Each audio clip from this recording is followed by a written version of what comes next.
The old German shepherd lay on the cold concrete floor of his kennel, his gray muzzle resting between weathered paws.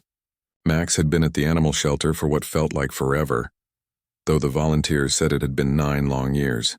His once glossy black and tan coat had faded to dull browns and grays, and his eyes held the quiet sadness of an animal who had learned not to hope too much. Every morning, Max would watch through the chain-link fence as younger dogs bounced and played in the exercise yard. Their tails wagged furiously whenever potential adopters walked by, their whole bodies wiggling with excitement and possibility. Max had done that once, long ago, when he first arrived as a 3-year-old dog full of energy and trust. Back then, he would press his nose against the bars and whine softly, believing that surely someone would take him home soon. The shelter workers were kind to him, but Max could see the pity in their eyes. Sarah, his favorite volunteer, would often sit beside his kennel during her breaks, speaking to him in gentle tones about her day. She told him about her apartment that didn't allow pets, about how she wished things were different. Max would lean against the fence, soaking up every moment of human connection, his tail giving the smallest of wags. As the years passed, families would occasionally stop at his kennel. Children would point excitedly at his noble face, but their parents would quickly steer them toward the puppies or younger dogs. Max learned to read their expressions before they even spoke to the volunteers. The slight shake of the head, the way they avoided eye contact, the hurried steps past his enclosure. He was too old, they would say, too set in his ways, too much work. The shelter had become Max's entire world. He knew every sound, the jingle of keys at feeding time, the squeak of the mop bucket during cleaning, the excited barks that meant someone was going home. His own kennel was sparse and functional, containing only a worn blanket that had been donated years ago and 2 metal bowls for food and water. There were no toys, no comfort items, nothing to call his own except the memories of a life before the shelter that grew dimmer with each passing season. During the long nights, when the shelter grew quiet except for the occasional whimper or sigh from other animals, Max would dream of running through open fields. In his dreams he was young again, chasing butterflies and rolling in fresh grass. Sometimes he dreamed of a gentle hand stroking his head, of a warm fireplace, of belonging somewhere. But morning always came, bringing with it the familiar routine of institutional life. The other dogs who shared his section of the shelter had changed many times over the years. Some found homes quickly, their kennel doors swinging open to freedom. Others stayed longer, but never as long as Max.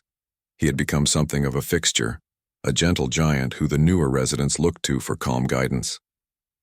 When puppies cried their first nights away from their mothers, Max would position himself at the front of his kennel, offering what comfort he could through his quiet presence.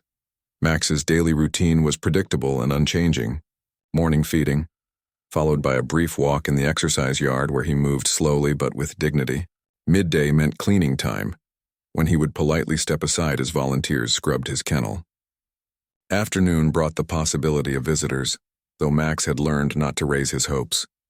Evening feeding, another short walk, and then the long, quiet hours until morning came again. The veterinarian visits had become more frequent as Max aged. Dr. Martinez would examine his joints, which had grown stiff from years of sleeping on hard surfaces. She would check his teeth, clouded with age, and listen to his heart, which still beat strong despite everything. "He's remarkably healthy for his age," she would tell the staff. "Dogs like Max are special. They have an inner strength that keeps them going." What the humans couldn't see was the quiet resignation that had settled into Max's bones. He had stopped believing that his story would have a different ending. The hope that once burned bright in his chest had dimmed to barely glowing embers. He went through the motions of each day with patience and grace, but somewhere deep inside, he had accepted that this concrete kennel would be his forever home. Yet even in his resignation, Max retained the gentle nature that had defined him since puppyhood. When scared animals arrived at the shelter, trembling and confused, Max would offer them silent comfort. His presence seemed to say that survival was possible, that kindness still existed even in difficult places. The volunteers often remarked that Max had become the unofficial therapy dog for both animals and humans who needed his calming influence. As Max settled down for another night in his familiar kennel, he could not have imagined that change was coming, that somewhere across town, a family was having a conversation that would alter the course of his story. that his 9 years of waiting were about to transform into something he had almost forgotten how to expect: hope, love, and the simple joy of having something to call his own. The Peterson family sat around their kitchen table on a rainy Thursday evening, surrounded by printed photos and adoption websites pulled up on Jenny's laptop. Their beloved golden retriever, Buddy, had passed away 3 months earlier after 13 wonderful years, leaving an emptiness in their home that seemed to echo in every corner. The kids, Emma and Jake, had been asking for another dog since the day after Buddy's funeral, but their parents, David and Linda, had needed time to grieve. "Look at this one," Emma said, pointing to a picture of a playful Labrador puppy. "He's so cute and he loves playing fetch just like Buddy did." Jake leaned over to see, his face lighting up with excitement. At 9 and 11 years old, the children had grown up with Buddy and couldn't imagine life without a dog's presence in their home.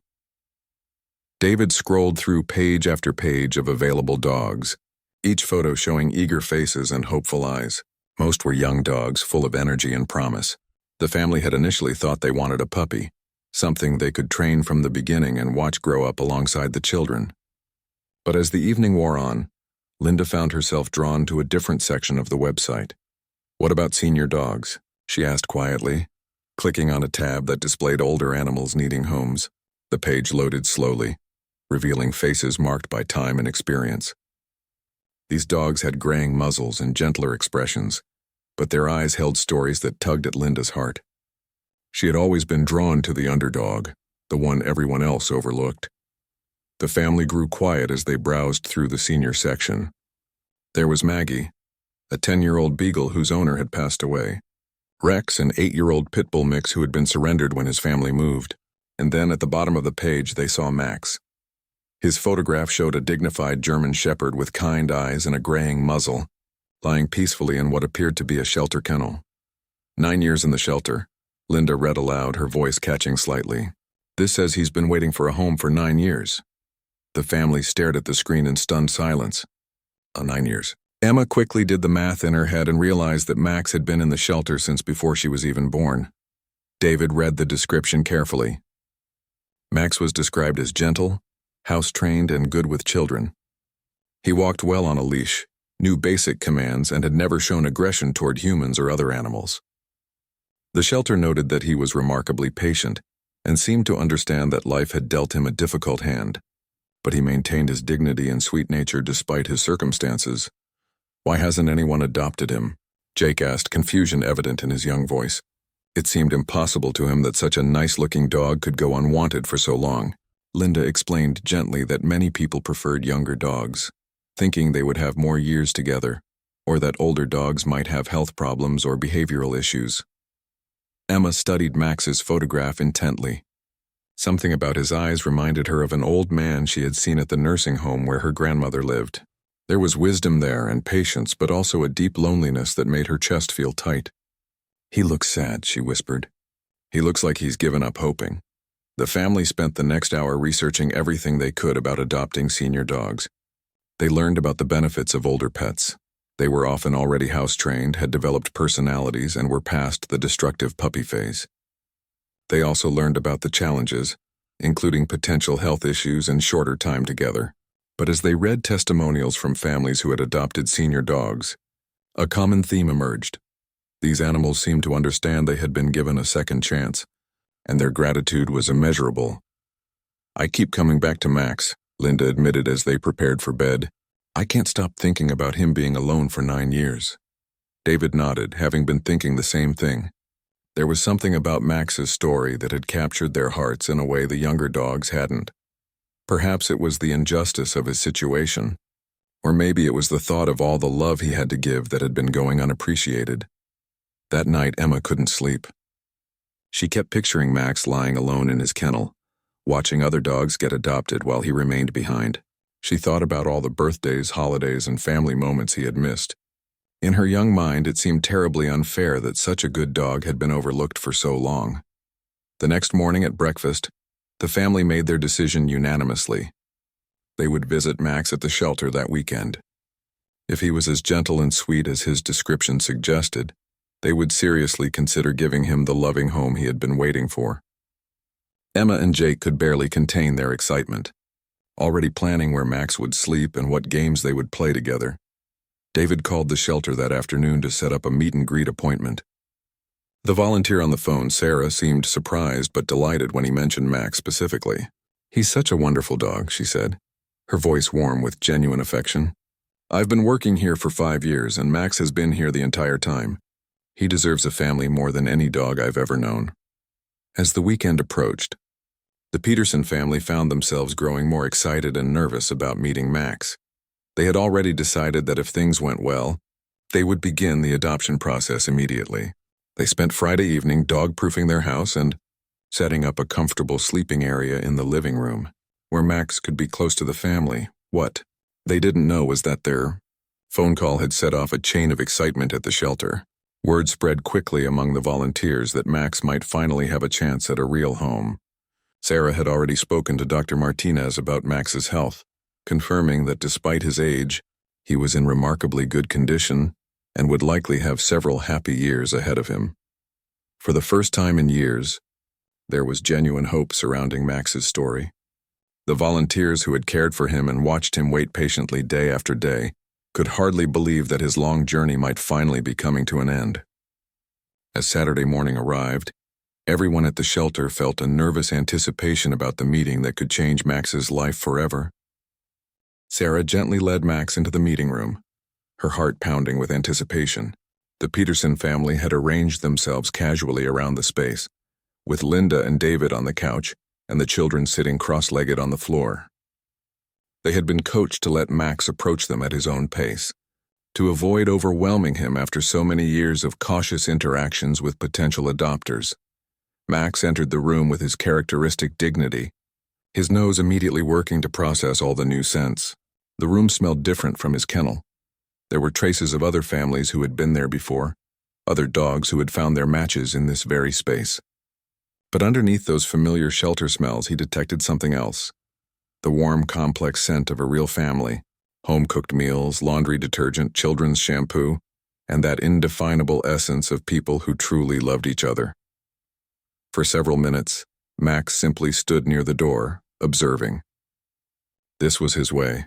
Careful, thoughtful, never rushing into situations that might lead to disappointment. The family waited patiently, understanding instinctively that this old dog had earned the right to take his time. Emma's hands were clasped tightly in her lap, fighting every impulse to call out to him or try to pet him immediately. Slowly, Max began to explore the room.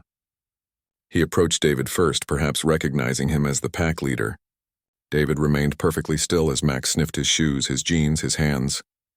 The dog's inspection was thorough but gentle, and David could feel the intelligence behind those dark eyes.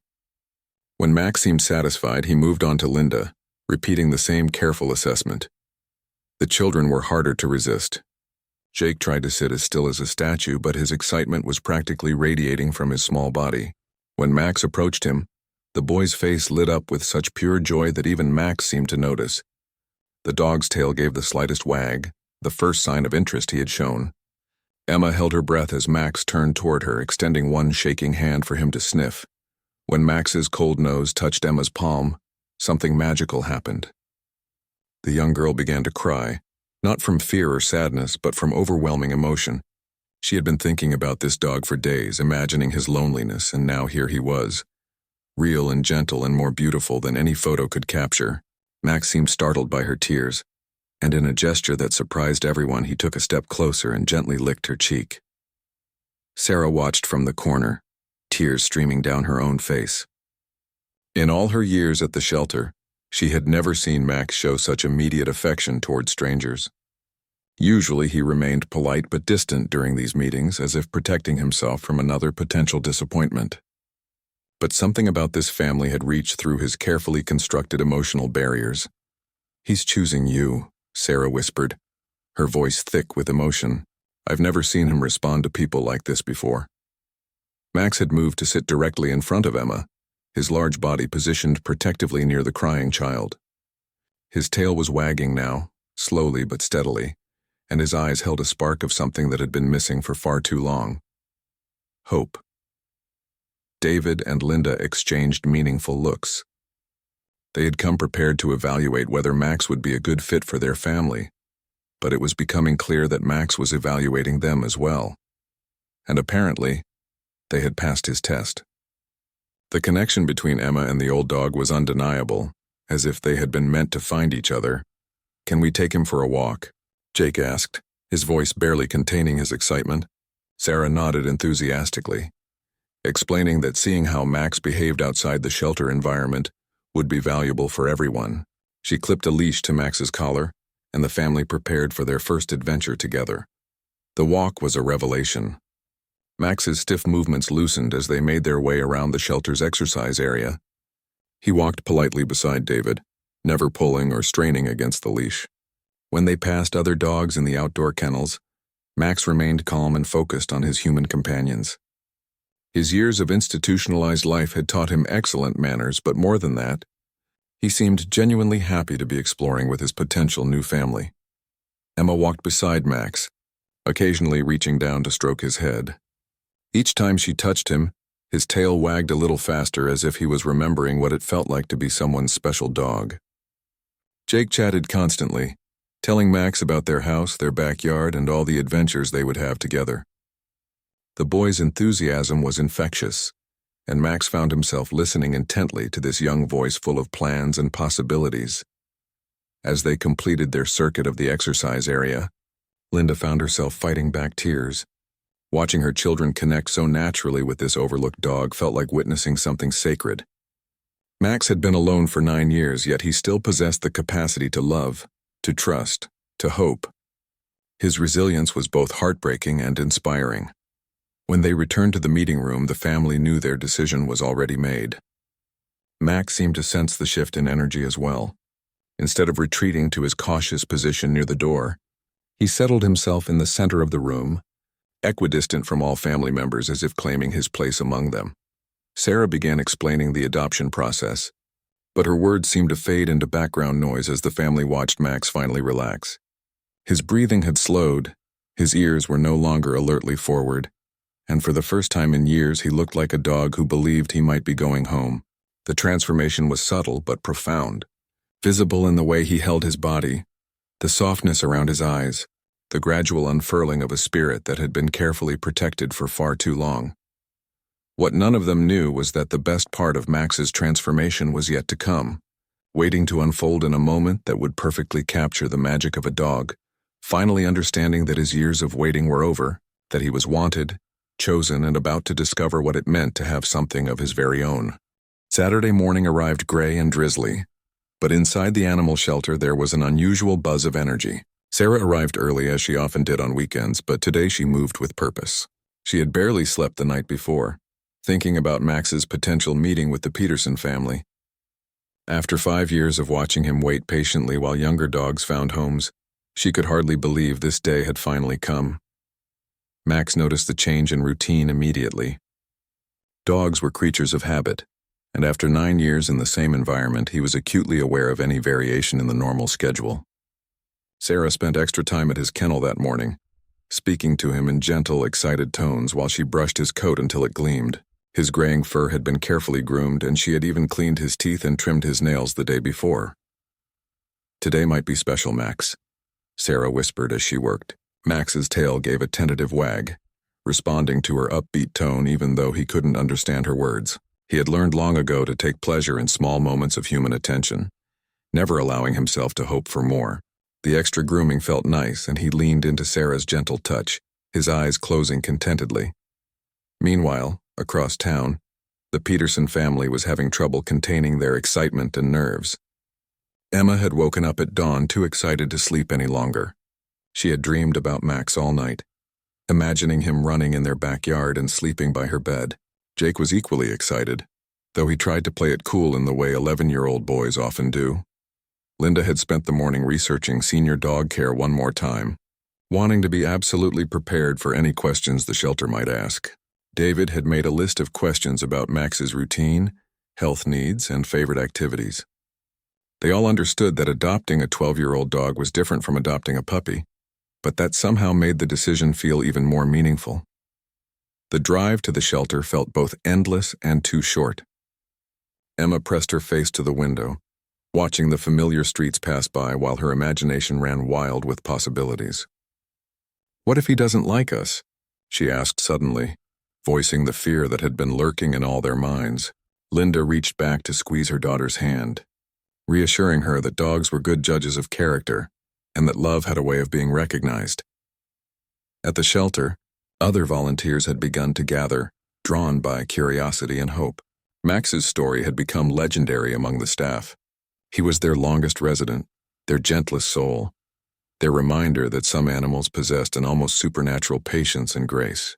The possibility that he might finally find a home had created an atmosphere of barely contained excitement. When the Peterson family pulled into the shelter parking lot at exactly 10 o'clock, Sarah was waiting by the front desk, practically vibrating with nervous energy. She greeted them warmly, explaining the meet and greet process while trying to manage her own emotions. She had seen so many potential adoptions fall through over the years, and she couldn't bear the thought of Max experiencing another disappointment. "Max is very special," Sarah explained as she led them through the shelter corridors. "He's been with us longer than any other animal, but he's never lost his gentle nature. He's wonderful with children, perfectly house-trained, and he has this incredible ability to sense when someone needs comfort."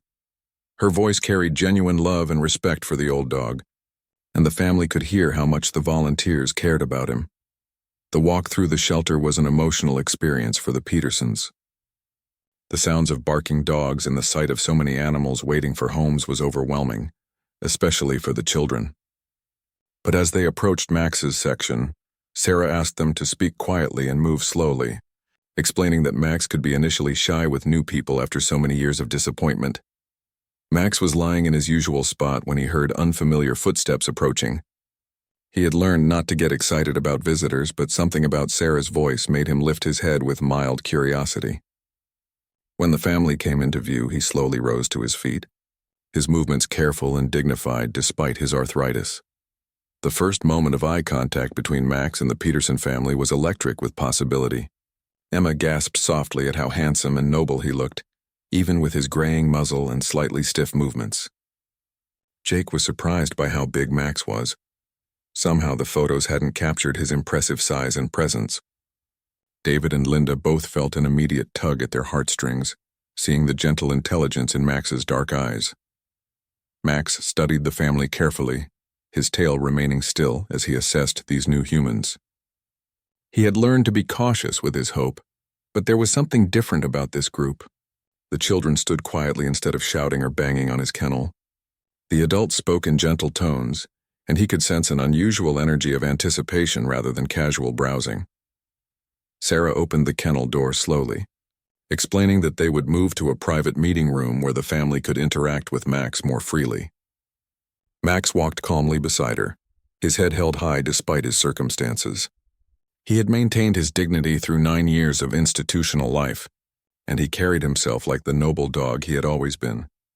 The meeting room was a comfortable space designed to help potential adoptions succeed. It had soft lighting, a couch, some chairs, and several dog toys scattered around. But what happened next would surprise everyone, including Max himself. As the family settled into the room and Sarah prepared to bring Max in for his life-changing introduction, none of them could have predicted how profoundly this moment would affect not just Max's future, but their understanding of resilience, hope, and the transformative power of finally being chosen. The adoption paperwork took nearly 2 hours to complete, but the Peterson family approached each form with the solemnity of people who understood they were changing a life forever. Max remained in the meeting room with them throughout the process, as if Sarah couldn't bear to put him back in his kennel when his freedom was so close. The old dog seemed to sense that something momentous was happening, alternating between napping contentedly and watching the family with growing attachment. Dr. Martinez arrived to conduct Max's final health check and to discuss his care needs with his new family. She had been Max's veterinarian for his entire stay at the shelter, and her eyes grew misty as she examined him one last time. "He's in remarkable health for a 12-year-old dog," she told the Petersons. "His heart is strong, his joints are manageable with proper care, and his spirit, well, you can see for yourselves how special that is." As the final signatures were added to the adoption papers, word spread throughout the shelter that Max was actually going home. Volunteers began appearing in the hallway outside the meeting room, trying to catch glimpses of the miracle they had all hoped for but hardly dared to believe would happen. Some of these volunteers had been caring for Max for years, and seeing him finally chosen felt like witnessing the end of a very long, difficult story. Emma had been unusually quiet during the paperwork process, sitting on the floor near Max and occasionally stroking his fur. When Sarah asked if she was okay, the young girl looked up with thoughtful eyes. "I was just thinking about how he's been waiting for us his whole life," she said softly. "Even before we knew we needed him, he was waiting." Her innocent observation brought fresh tears to the adults in the room, capturing something profound about the mysterious timing of love and belonging. The moment finally came to take Max to his new home. Sarah had prepared a small bag of his belongings, his worn blanket, his food and water bowls, and his medical records. It was a heartbreakingly small collection for 9 years of life, but it represented everything Max had to call his own. The family was struck by how little he had, which made them even more determined to shower him with the love and comfort he had been missing. Loading Max into the Peterson family car was surprisingly emotional for everyone. Sarah bent down to hug him goodbye, whispering promises that he was going to be so happy and so loved. Max seemed confused by all the attention and emotion surrounding him, but he climbed into the back seat between Emma and Jake, with the patience that had defined his entire shelter stay. As they pulled away from the animal shelter, Max pressed his nose to the window, watching the only home he had known for 9 years disappear behind them. For a moment, panic flickered in his eyes. Change was scary, even when it promised to be good. But Emma's gentle hand on his back and Jake's excited chatter about all the fun they would have seemed to reassure him that this particular change was different from all the disappointments that had come before. The drive to the Peterson house took 20 minutes, during which Max gradually relaxed into the rhythm of family life. The children's voices, their parents' gentle conversation, the warm car interior, it all felt like stepping into a dream he had given up having. When they pulled into the driveway of a modest 2-story house with a fenced backyard, Max's tail began wagging with genuine excitement for the first time in years. The house tour was a revelation for Max. He walked through each room with wonder, his nose working overtime to process all the new smells. This was what a real home smelled like: cooking, cleaning products, children's toys, the lingering sense of daily life lived by people who loved each other. The carpet under his paws felt impossibly soft after years of concrete floors, and the natural light streaming through windows seemed brighter than the artificial lighting he was accustomed to. Emma showed Max to the sleeping area they had prepared for him in the living room, complete with a new dog bed, fresh blankets, and food and water bowls positioned nearby. Max approached his new bed cautiously, circling it several times before finally settling down with a deep sigh of contentment. The cushioning felt like luxury after his hard kennel floor, and being in the center of the family's living space meant he would never again sleep alone. Jake was bursting with excitement to show Max the backyard, where he could run and play and feel grass under his feet whenever he wanted. When they opened the back door, Max stepped outside tentatively, then stood perfectly still for several minutes, simply breathing in the fresh air and feeling the sun on his face. The yard was modest but well-maintained, with plenty of space for an old dog to explore and enjoy. But it was Linda who provided the moment that would become legendary in family stories for years to come. She had been quietly observing Max's reactions to his new environment, noting how he still seemed somewhat guarded, as if afraid to fully believe this was real. She remembered reading about how shelter dogs often had no concept of play or toys, having been deprived of such luxuries for survival. On impulse, Linda went to the closet where they stored their late dog Buddy's belongings. Most items had been donated to the shelter, but she had kept a few special toys for sentimental reasons. Her hand closed around a well-worn tennis ball, yellow-green and slightly fuzzy from years of faithful service as Buddy's favorite plaything.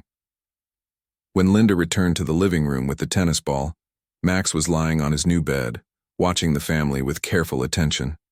She approached him slowly, extending the ball for him to see. "This is for you, Max," she said gently. "Your very first toy."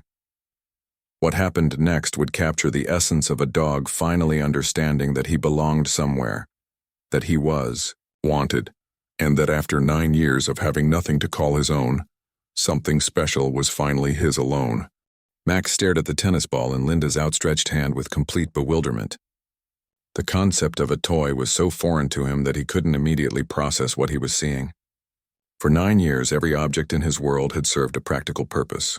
Food bowls, water dishes, cleaning equipment, leashes. The idea that something could exist purely for his enjoyment and play was beyond his current understanding. Linda knelt down beside his bed, holding the ball where he could see and smell it clearly. "It's yours, Max," she repeated softly. "Your very own toy." The ball was worn from years of love and play, still carrying faint traces of Buddy's scent, but it was about to begin a new chapter of bringing joy to another deserving dog. Max stretched his neck forward to sniff the strange object, his nostrils flaring as he tried to categorize this new thing. It wasn't food, that much was clear. It wasn't a grooming tool or medical equipment. It was soft and fuzzy and seemed to serve no practical purpose that his institutionalized mind could identify. He looked up at Linda with confusion evident in his dark eyes, as if asking what he was supposed to do with such a thing. Emma crept closer, her young heart breaking as she watched Max struggle to understand the concept of play. "It's for fun, Max," she whispered. "You squeeze it and carry it around and play catch with it." She gently took the ball from her mother and demonstrated squeezing it so it made a soft sound. Max's ears perked up at the noise, head tilting in that endearing way dogs do when something captures their curiosity. Jake couldn't contain himself any longer. "Here, Max, watch." He took the ball and tossed it gently across the room. In most dogs, this would have triggered an immediate chase response, but Max simply watched the ball roll across the floor and come to rest near the couch. He looked from the ball back to the family, clearly wondering if this was some sort of test he was supposed to pass. The family realized they were witnessing something both heartbreaking and profound. Max had been so thoroughly institutionalized that the basic dog instinct to play had been suppressed by years of survival mode. He had forgotten, or perhaps never learned, that life could include moments of pure joy and frivolity. Everything in his world had been about getting through each day, not about finding happiness within those days. David approached the situation with patient determination. He walked over to where the ball had stopped and picked it up, bringing it back to Max's bed. "Let's start simple," he said, sitting cross-legged on the floor near Max. He held the ball just inches from Max's nose, encouraging him to investigate further. Max sniffed it thoroughly, his tail giving small, uncertain wags. Then David did something that surprised everyone, including himself. He lifted the ball to his own mouth and gave it a gentle squeeze, making the soft squeaking sound again. Max's eyes widened with interest, and something primal stirred in his canine brain. The squeaking triggered an ancient hunting instinct that even 9 years of institutional life couldn't completely suppress. Tentatively, Max opened his mouth and took the ball from David's hands. The texture felt strange against his teeth and gums, soft, yielding, completely unlike the hard metal bowls and concrete surfaces that had dominated his tactile world. He bit down gently and the ball squeaked in response. The sound seemed to surprise him, and he dropped it immediately, staring at it as if it might be some sort of living creature. Emma giggled, which caused Max's ears to perk up with pleasure. He was beginning to associate the happy sounds of his new family with positive experiences, and their laughter felt like approval and encouragement.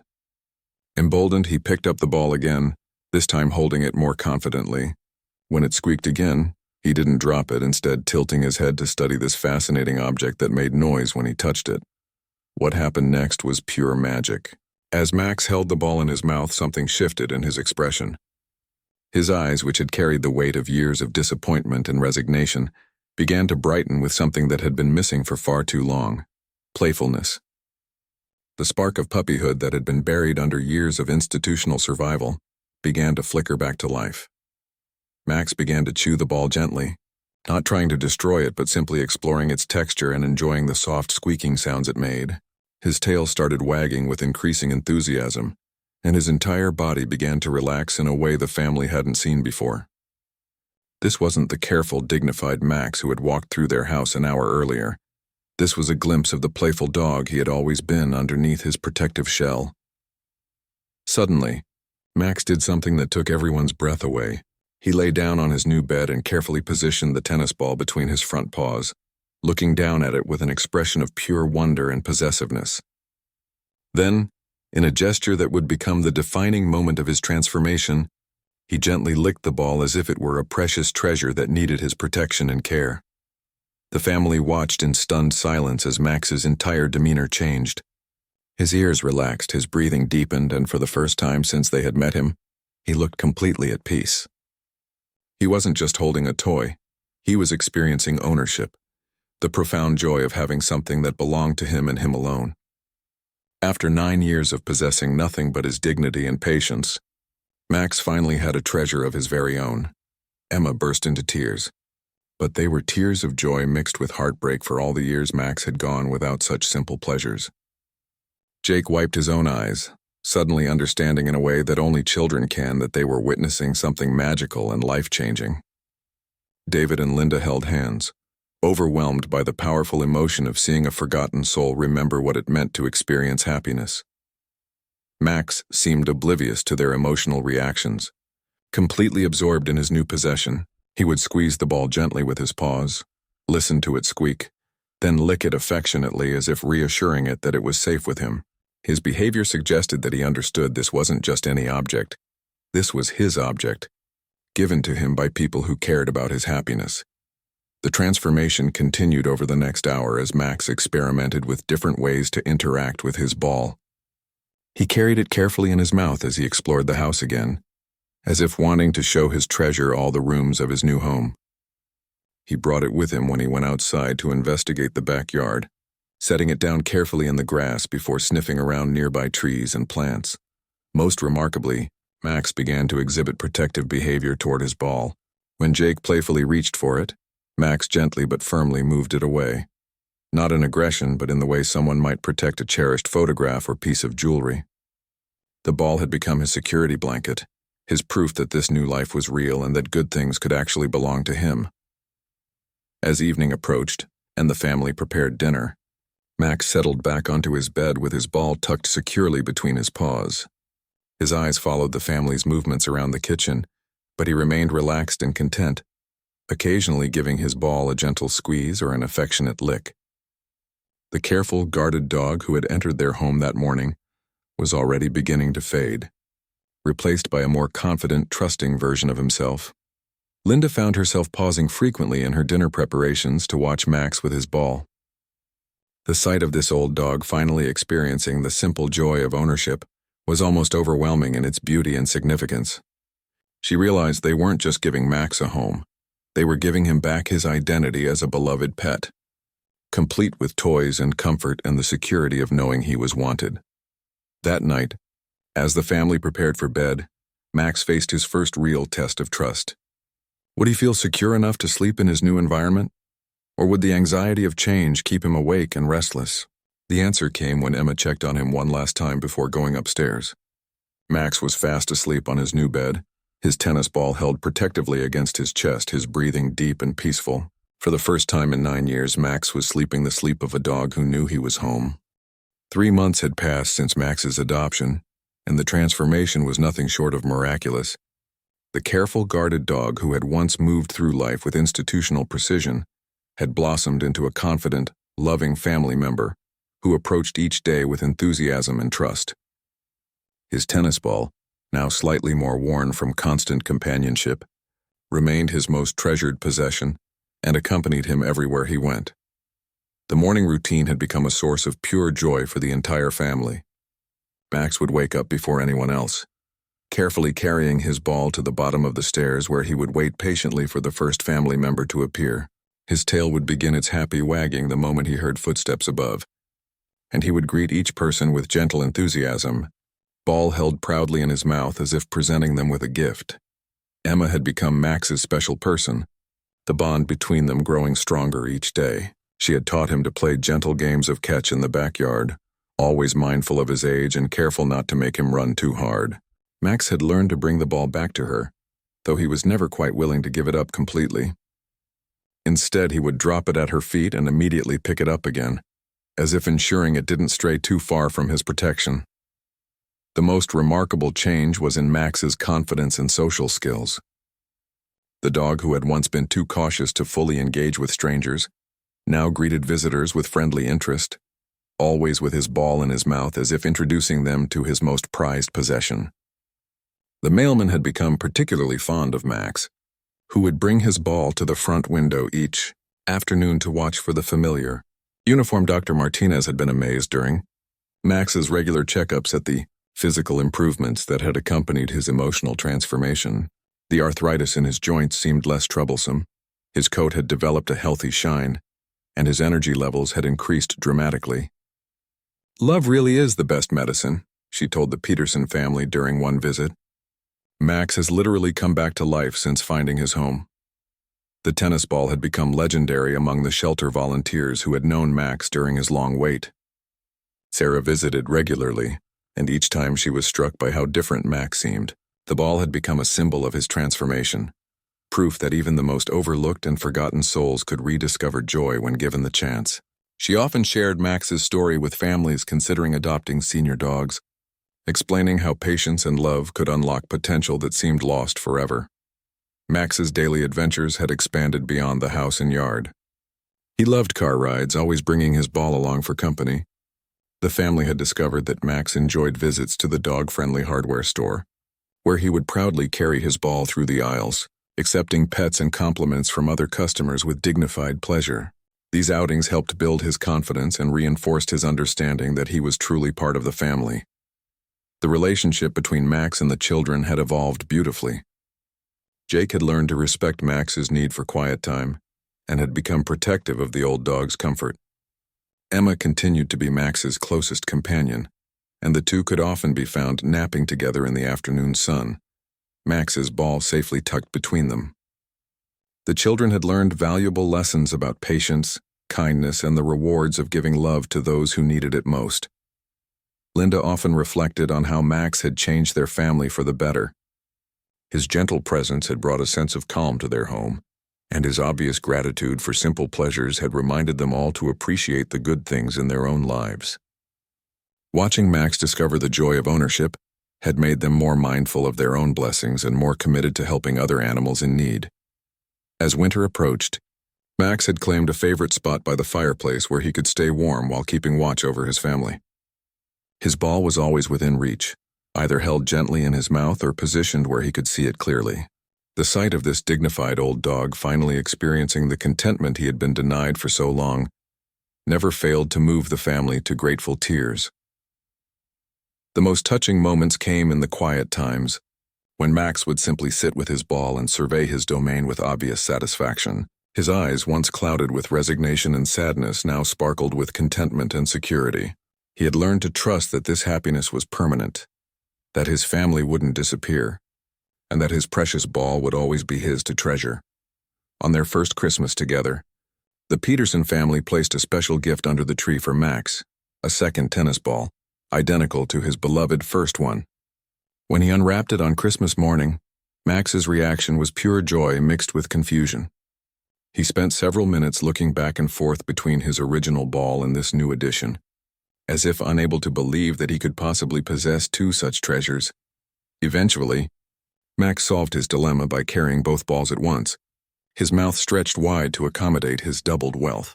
The sight of this old dog, who had once owned nothing, trying to manage two tennis balls at once, became the family's favorite Christmas memory. His obvious delight in having backup security for his most prized possession perfectly captured the journey from deprivation to abundance. The story of Max and his first toy had become an inspiration to everyone who heard it.